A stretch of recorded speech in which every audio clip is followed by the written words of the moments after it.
Hi friend, இன்றைக்கி எபிசோடில் விஜய் வெண்ணிலா கூட்டின்னு ஹாஸ்பிட்டலுக்கு போகிறாரு. காவேரியும் கூப்பிட்றாரு. காவேரி வரமாட்டேன்னு சொல்லிடுறா. தாத்தா வன்மையாக திட்டுறாரு. அந்த பொண்ணை மறுபடியும் ஹாஸ்பிட்டலே சேர்த்துட்டு வா, வீட்டுக்கு கூட்டியாராத, இது நான் வன்மையாகவே சொல்கிறேன்னு சொல்கிறாரு. விஜய் கூட்டின்னு போயிடுறாரு. அங்கே டாக்டர் வந்து நல்லா ஒரு டைமில் வீட்டில் தான் வச்சு பார்த்துக்கணும் போல் சொல்கிறாரு. அவர் எதை கேட்குறதுனே தெரியல. மறுபடியும் அந்த பொண்ணை வீட்டுக்கே கூட்டியாடுறாரு.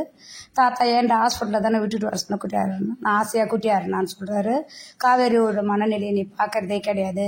நீ செய்கிற போல் காவேரி ஒருத்தனை லவ் பண்ணி அவள் வீட்டில் கூட்டியாந்து வச்சுக்கின்னு உன் கண் எதிரில் இப்படி பண்ணா எப்படின்னு சொல்லி கேட்குறாரு. இது ஒரு ஹைலைட்டான விஷயம். ஆம்பளைக்கு ஒரு நியாயம், பொம்பளைக்கு ஒரு நியாயம் தானே. நம்ம காவேரி அது போல் பண்ணால் விஜய் எப்படி ஏற்றுப்பார்? ஆனால் விஜய் பண்ணுறத வெண்ணிலாவை தொட்டு தொட்டு பேசுறதுலாம் காவேரி ஏற்றுக்கிட்டு தான் இருக்கிறா. அடுத்ததாக எபிசோடில் என்ன நடக்குதுன்னு தெரிஞ்சுக்கலாம். பாய் பாய்.